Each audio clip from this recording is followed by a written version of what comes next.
Yeah. A ver, brincó para aventar la carnada para afuera.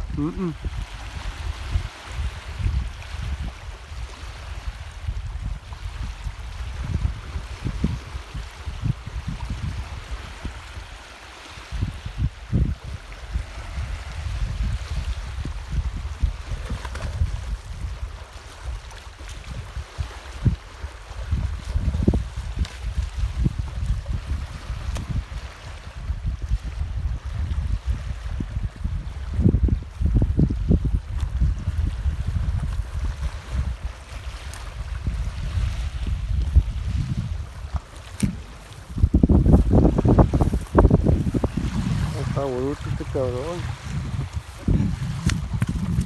¿Viste cómo brincó ahí?